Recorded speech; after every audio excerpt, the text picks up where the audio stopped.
So ito mga kalingap, pag-usapan natin ngayong umaga. Yan, Kalingap Edo. Kung makita nyo guys sa ating thumbnail, si Kalingap Edo may napapansing malaki na pagbabago. Pero bago yan, bago natin ituloy, good morning po muna sa lahat ng ating mga viewers, sa ating mga kababayang OFW, and sa ating mga kababayan nandito sa Pilipinas. Mag-ingat po tayo dahil nga po masama ang panahon sa mga oras na ito. So ingat po tayong lahat. So sa mga hindi pa po nakasubscribe sa ating YouTube channel, ayan po ang ating legit YouTube channel. Ayan, Bobby TV 143. So ito na po mga kalingap, mga kapatid. Sa pag-usapan natin ngayon, itong napansin ni Kalingap Edo sa kanyang YouTube channel. Nako, siguro lahat naman siguro nakakapansin na sa panahong ito guys, mga kalingap, mga kapatid, bumaba man talaga lahat ang views, no? Alam niyo naman sa YouTube channel, hindi po talaga mamintin ang views, no? Lagi kang on top. Minsan talaga bababa, tataas, bababa. So ito po, pakinggan natin ang sinabi ni Kalingap Edo, no, sa kanyang live. Yan, ito po. Ang lahat ng channel namin, kung mapapansin niyo po, hirap na po tayo maka-vlog, kahit maka 40 views, 40,000. So ang iniinda ni Kalingap Edo, hirap na po siya, no? Kumbaga hirap na siya maka 40,000 sa kanyang mga upload. Unlike dati, no, na madaling abutin ni Kalingap Edo. At isa pa, no, na siyempre bilang isang charity vlogger, kailangan ni Kalingap Edo ng mataas na views at revenue dahil nga marami siyang beneficiary na tinutulungan. So ito, tuloy natin. Nakakatakot sana bumalik yung dati. Yun, sabi niya, nakakatakot. At sana naman, bumalik yung dati na mga views. Kung matatandaan ninyo mga kalingap, mga kapatid, talagang nung araw pa man talaga si Kalingap Edo, no, sa lahat, no, ang daming nakakapansin nito na si Kalingap Edo, isa ito sa mga pure charity talaga, no. Walang duda dito pagdating sa pagtulong. Ang daming nakakapansin kay Kalingap Edo na ito yung member ng Keyboys na hindi nagbibitiis. Yan, isa yan sa mga napansin.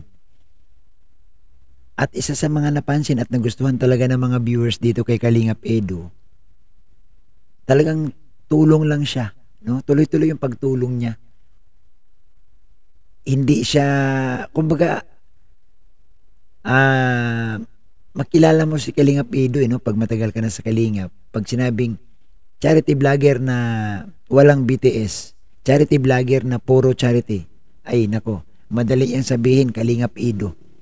Kasi guys, si Kalingap Edo talaga, nakilala siya, no, bago pa man siya may love team. Nakilala talaga siya na puro pagtulong ang kanyang mga content.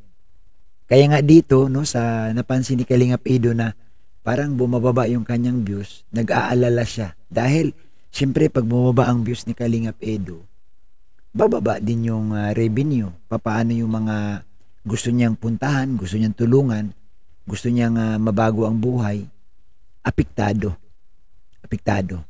Kaya nga so sana, no, ang dasal lang natin na sana maibalik yung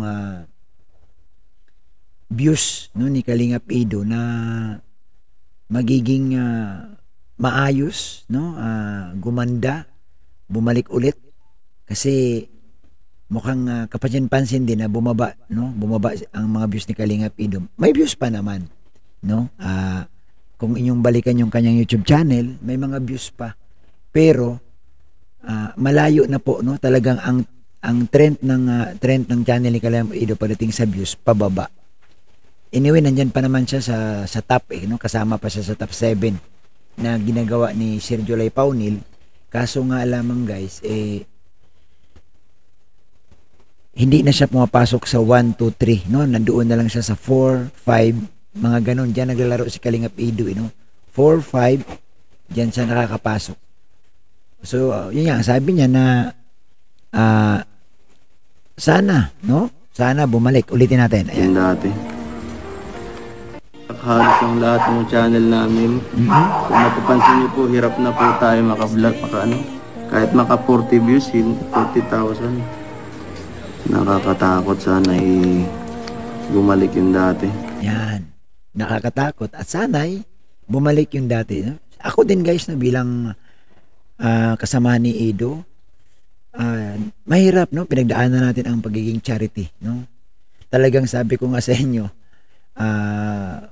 mahirap man mag-charity pag wala kang revenue. Pag wala kang views, mahirap yun. Hindi naman po pwede guys na yung iyong panggastos, pang sarili, ibibigay mo. Papaano ka na lang? Papaano ka pumunta sa isang lugar? Papaano yung panggasolina mo, pangkain mo? Anong gagamitin mo sa iyong mga lakad kung pati personal mong ipon, maibigay mo na. Kaya alam niyo po, ito paalala lang, no? Mahirap ang isang charity vlogger. Sa totoo lang, mahirap po dahil hindi naman lahat guys may sponsor eh. No? Hindi po lahat ng vlog mo may sponsor. At ang sponsor naman, hindi man yan tipong sasabihin na susuportahan kita lifetime. No? Wala pong ganun. Ang sponsor magbibigayan una, pangalawa, pangatlo. Kasi siyempre ang sponsor, kumbaga, gusto kanyang tulungan yung mga beneficiary na makatayo. Pero hindi naman ibig sabihin na ang tulong walang katapusan. Hindi po pwedeng ganun. Kaya ito yung wino-worry ni Kalingap Edo. No? Sa ngayon, kung makita mo ang channel ni Kalingap Edo guys, hindi siya ganun kalakas, no? Pasalamat na lang tayo at marami ring nagmamahal kay Kalingap Edo, may mga nagpapakulay, no? Isa din yan sa mga tools, isa din yan sa mga kasangkapan na pwede niyang magamit at pandagdag revenue, no, sa kanyang YouTube channel. Kasi si Kalingap Edo guys, ano man ito, wala man itong negosyo, no? Ano man ito si Kalingap Edo, full time talaga sa charity. Di po ba? At maliban dyan, may mga beneficiary din siya na kanyang binabalik-balikan. No? Yung kanyang beneficiary na kanyang pinupuntahan. Hindi naman pwedeng hindi ka magbibigay doon. At alam nyo ba guys, isa sa napansin ko, malalayo po yung mga beneficiary ni Kalingap Edo. Minsan, magkasama kami, hindi po malalapit. Minsan tawid isla. Malalayo talaga sa Dait. Ibang bayan na siya. So magmula sa Dait, papunta doon sa Paracale, papunta sa mga liblib na lugar, siyempre gagamit ka ng gasolina, kakain ka, o kung may kasama ka pa. At minsan nga, sabi nga, sinasama niya si Beyonce, siyempre kakain kayo, may mga magastos, sa totoo lang. So ito po, no, maunawaan din po natin itong yung napapansin ni Kalingap Edo, no? Mismo nagsasalita na. No, nagsalita na si Kalingap Edo sa kanyang live na nakakatakot at sana bumalik ang dating sigla ng kanyang YouTube channel.